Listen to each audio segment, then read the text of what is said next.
Hannah Murray on TRE in the afternoon. Joining us on the line is Eliot Stein, a journalist and editor at BBC Travel. His new book, Custodians of Wonder, was inspired by a column he created for the BBC called Custom Made, in which he profiles remarkable people upholding ancient traditions around the world. Welcome to the show, Eliot. Thank you. Thanks so much for having me. Oh, it's great to have you with us. I'm fascinated to learn more about all these people that you met. You travelled around the world to meet a lot of these people, didn't you? I did. It was 10 countries, 5 different continents, and one incredible tradition from each of these places. So the book, as you said, was inspired by a column I created for the BBC, and it's a vivid look at 10 of the most ancient, rarest, and most fascinating cultural traditions on the brink of disappearance, and the last people alive who are preserving them. Wow, what a fascinating idea. So tell us about the man you met in Japan. This one sounds incredible. Absolutely. So chances are, if you're listening to this, unless you've ever been to Japan to an artisanal maker, you've actually never tasted real soy sauce. So real soy sauce is actually a 4-year brewing process, in the very similar way that people ferment wine and other things. It is a giant round barrel called a kioke that takes 4 years, and it's a very, very slow fermentation process. But what happened during World War II, Japan was obviously decimated in the war, and so the government modernized the production of it. And as a result, everything that we taste today that is called soy sauce is a very cheap imitation, kind of a thin, salty imitation of something that's a really robust, rich brew. And so there's this one man who's in Japan on an island called Shidoshima, and he's leading a nationwide effort, not just to revitalize traditional soy sauce brewing, but everyone in Japan has essentially forgotten how to create these kioke. And kioke aren't just used for soy sauce, but they're used for the 5 traditional seasonings that are in washoku cuisine, which is Japan's indigenous cuisine. So this person is actually leading a nationwide effort to revive all traditional Japanese fermentation and the secret recipe in all Japanese cuisine. And it's astonishing. Oh, can you taste the difference between that and the soy sauce that we're used to? Yeah, I like to say that when you go to a restaurant here in the States or in the UK, the soy sauce you get is kind of like the equivalent of a boxed rosé. But when you go to Japan and you taste this man's soy sauce, it's a very, very fine wine. It's full bodied. It's rich. There are hints of it's pure umami. It's wonderful. Oh, fantastic. And when the stuff that he produces and sells in Japan, would you pay more for it or not necessarily? It's actually not that expensive. And believe it or not, in recent years, he's even started selling it online. So he ships it all over the world. I live in New York, and he ships regularly to New York. He ships to the UK. His name, because it's good to give him a shout out, is Yasuo Yamamoto. And it's a fantastic brew. It's called Yamaroku, and that's the name of the brand. But this is probably the only chance that you might have to taste what real soy sauce tastes like. Yeah, that's incredible. So it might be possible to order it online to Spain or other countries. That's right. Right. I'm going to look it up. That's fantastic. Thank you. Italy, you learned how to make the world's rarest pasta from one of the only women alive who knows how to make it. So what was so special about this pasta? Oh, goodness. So this is in Sardinia, another island. It's the big one that's not Sicily in Italy. I lived there for about 3 years. And in the middle of the island, there is a town called Nuoro. And in Nuoro, which is sort of a hilltop village, there's a woman who wakes up every morning at 7 o'clock in the morning, slips on an apron, and begins to make su filindeu, which in Sardinian means the threads of God. It's so time-consuming to make that only she and her 2 sisters-in-law are the only people who are able to make it. It's a tradition that's been passed down in her family for hundreds and hundreds of years. And traditionally, the only way that anyone can eat this dish is to trek 33 kilometers overnight from Nuoro to a hilltop village. It's a pilgrimage sanctuary. And then at the end of this breathtaking trip, you're presented with the threads of God. And so that's what I did in Sardinia. I put on a tunic and I trekked 33 kilometers overnight, and I had this dish.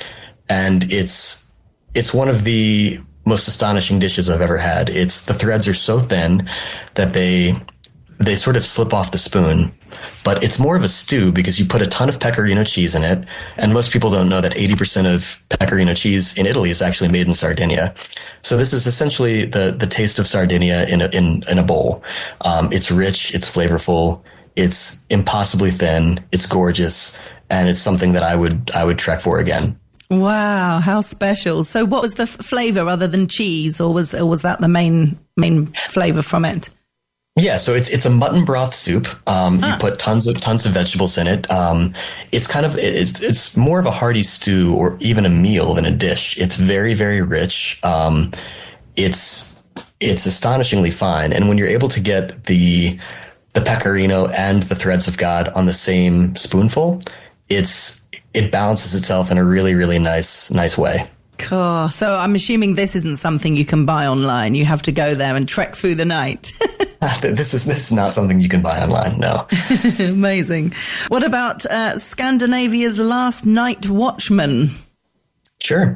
So in the medieval times, every village and city in Europe, for more or less, had a night watchman. And we don't really remember today, with electricity and heating, how cold and dark it used to be. But in addition to pickpockets and thieves, night watchmen would scale to the top of a tower primarily to look for fires, because fires would quickly engulf any town or village. So as fire alarms, modern fire brigades, police departments, things like CCTV, as they've developed, they've slowly extinguished this once upon a time tradition, except for in one place, in Ystad, Sweden. It's on the southern tip of Sweden, facing the sea. And there, in a tradition that has continued on for hundreds and hundreds of years, there's a man named Roland Borg, who every night climbs 14 towers. He's 74 years old, mind you. Oh my goodness. To the top of a church bell tower, as his father did and his grandfather did before him, and scans the city, the town, for anything that's wrong. And every 15 minutes, he blows a haunting cry with it's kind of a giant 4-foot-long bugle in a north, south, east, and west direction to let residents know that everything is okay. And for more than 103, I think it's 103 years actually, there's been a member of the Borg family up in this church tower watching out over the town. And so what's astonishing to me about this is, you think about a nation like Sweden, which is incredibly advanced, that doesn't need this anymore. But during the course of the time that I reported the story, I quickly learned that actually one of the most infamous criminals in Sweden, who happens to be an arsonist, has set his sights on this town and has been burning down buildings left and right. And so Roland, this kind of medieval figure, has been thrust into a situation where this isn't just kind of a symbolic rule that has continued on, but he has been at the forefront of trying to apprehend this criminal. And it's a fascinating thing. So it was haunting, it was gripping, and I froze myself silly for a week in the bell tower with him, because we're talking about November in Sweden, but an absolutely astonishing rite that I'm so lucky to have witnessed and to have met him. Yeah, incredible. So, I mean, this is his life, isn't it then? If he's doing this every night and has been doing that throughout, most of his life? And the ironic thing is that the fire brigade 40 some years ago actually deemed the whole church tower where he works off limits, because they said it was a fire hazard. The whole thing is wooden.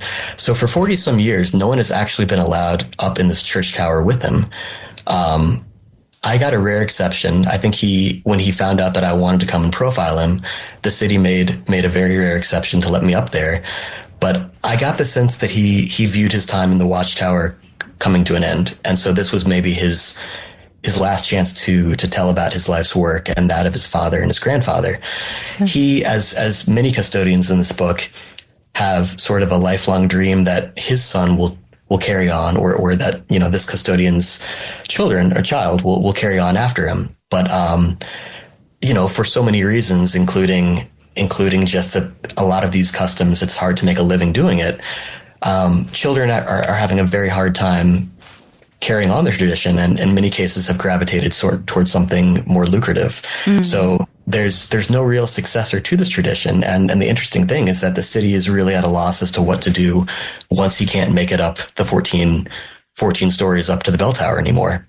Gosh, it's an interesting thing, tradition, isn't it? Because some people really hold it with great importance, whether it's something that you do every year on Christmas Day with your family, to things that happen in history to do with politics or royal families or whatever. You know, some people find tradition incredibly important, but others really don't. And, you know, even with families wanting maybe the father was a doctor, his father was a doctor, and, you know, when they have children, they want and expect them to become doctors. And every so often a child goes, but I don't want to be a doctor.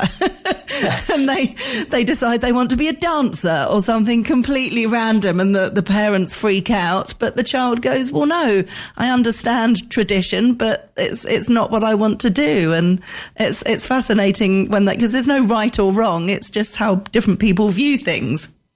That's exactly right. And, you know, one of the through lines in this book of the 10 custodians that I profiled is that in one way or another, so many of them were sort of directed into the job that they're doing now, into the tradition that they're maintaining, whether it's their father and grandfather and 20 some generations before them had carried this on, or it was just generally expected, well, this is what you're going to do.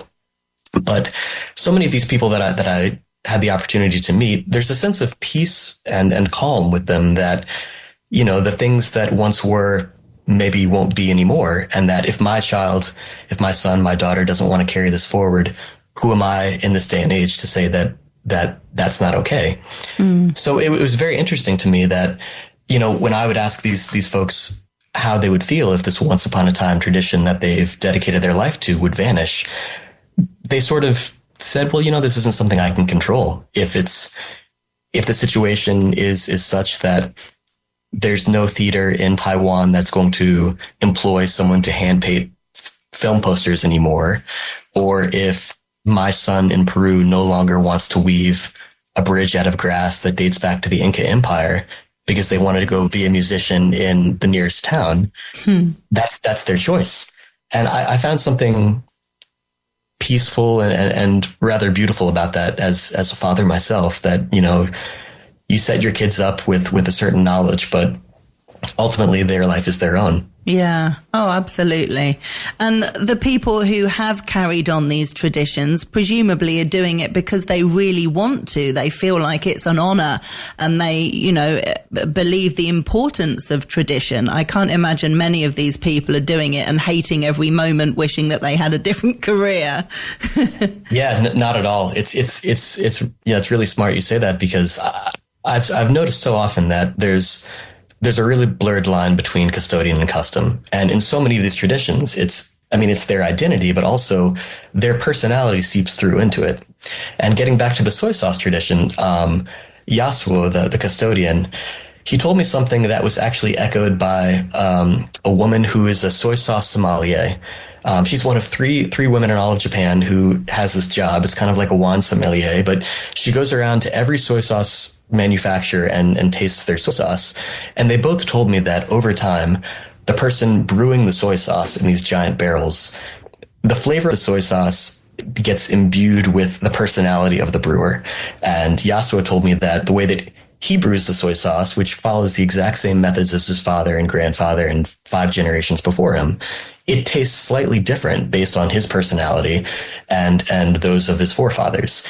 So there's really so much of these people in these traditions, and that they don't hate it. They don't begrudge it in any way. They live for this, but they also live to serve the communities that they care about. And I think there's something remarkable and very honorable about that. I'm intrigued to know more about the British beekeeper who maintains a touching custom of telling the bees important news of the day. Oh, that's one of my favorite ones. Once upon a time in the rural reaches of the British Isles, there was this very touching tradition where beekeepers, they would tell their hive, their colony, their most personal secrets, their most intimate news, but they would also tell them gossip. So it was tradition that whenever you had a child, one of the first things you did was you took the newborn out to the hive to meet the colony. When you brought home a husband or a wife to be, you had to introduce that partner to the hive. And in the event that the beekeeper died, you had to solemnly go out at night, drape a veil over the hive, and let the bees know that their master had passed. And this touching tradition there's many, many instances where not failing to do this would result in terrible things. Your colony would die, the bees would become ill, something would happen to a member of the family. All of this is documented in the book, but there's a woman that I met in Shropshire County on the border of Wales who maintains this tradition. And what was astonishing to me, because moments ago you mentioned a royal family, a few weeks after I returned from this reporting trip, Queen Elizabeth died. And there was a small story that made a lot of news in a newspaper in England where the royal beekeeper continued this tradition. And the headline said something to the effect of royal beekeeper maintains once upon a time tradition of telling the bees, and basically went out to the hive to let them know that their new master would be Charles. And failing to do that, it was believed all of the bees would vanish. And so it's, there's so many relationships, and we call to our livestock. We say things to our pets, but I can't think of any other relationship where we tell our innermost personal moments to another species out of devotion. And there's always been something very special to humans about bees, from honey to candles. And it's tons of cultures around the world hold them in a very, very high esteem and reverence that I think is rather lovely. Yeah, absolutely. And another one which I think sounds delightful, in Germany, there's an official mailman of the only tree in the world with its own address. This is beautiful. This is another one where I used to live in Germany and heard whispers of this curious thing that exists somewhere deep in the woods. And the story is that there's a 500-year-old oak tree deep in the woods of northern Germany, and every day for more than 100 years, the German Postal Service, which is known around the world as being one of the most efficient corporations in the planet, they have sent a mailman to crunch through the woods, or a mailwoman to crunch through the woods, climb a 10-foot tall ladder, and deliver letters to the knothole of an oak tree. And these aren't just any letters. They aren't general correspondence, but they're people looking for love. And the reason is because in the 1890s, there was a chocolate maker and a young daughter of a forest keeper who fell in love by leaving each other notes in the knothole of this tree. Word spread, and ever since, people from around Germany and now around the world send hopeful letters to this tree. The beautiful thing about this story to me is that you have this person named Karl Heinz who has dedicated his life to serving the tree. And when he was first, he's a postal worker.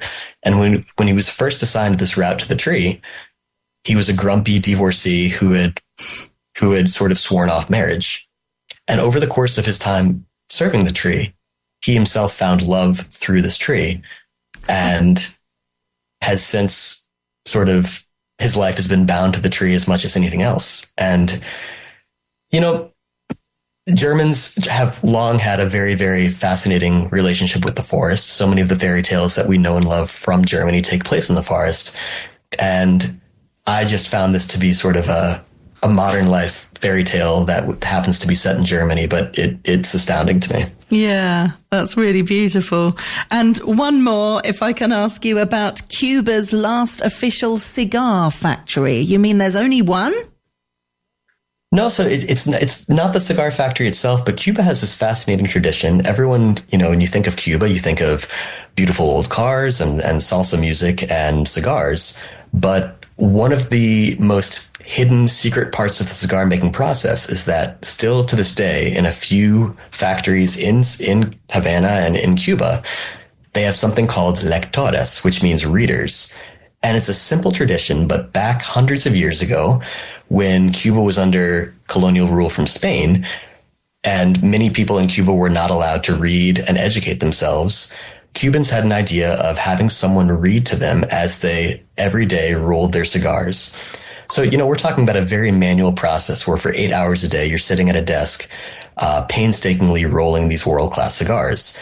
And you would have someone at the front of the room, and we're talking a massive, massive room with hundreds of people, reading the day's newspaper, reading headlines from around the world, but also reading novels. And so many of the most famous cigars today, Monte Cristo, Don Quixote, they're named after the stories that, even Romeo and Juliet, they're named after the stories that the cigar readers voted on hearing as they rolled. But more so than that, as these cigar workers became more and more educated through the news of the day and the news of the world, they were the first ones who led the revolution against Spain to gain Cuban independence. So that it's not just this kind of cute story of people getting a story time while they're rolling cigars, but there's a very, very profound, deep history that's intrinsically bound with the island and its sense of identity in these humble readers. Wow, I've never heard of that. That's amazing. It must, each time you come across these people and these stories and places, no wonder you've put a book together. Yeah, it's perhaps a strange way of making sense of the world, but meeting these custodians and learning about these customs, I've found it to be as humbling and rich of an education as I could ask for. And it, when there's so many negative headlines in the world these days, that kind of revisiting these characters and these stories reminds me that the world can still be a wondrous place, and it just gives me a lot of hope for the good of humanity. Yeah, lovely. We're so used to seeing things the opposite way, hearing stories or people writing books about the first people to do something, and the first people to do something are normally celebrated, aren't they? Assuming it's something good. So this is really fascinating, looking at the last people to do something. Yeah, they don't often get a mention, and these beautiful, gentle, quiet things that human beings do sort of often vanish without a trace. And so my hope with this was to honor these custodians before they pass, and to remind people that, of how diverse and wondrous the world can be, especially as in a time when rapid globalization is causing languages to disappear every year. And, who knows, in 50 years, everyone is going to be drinking Starbucks and doing the same things, but I hope not.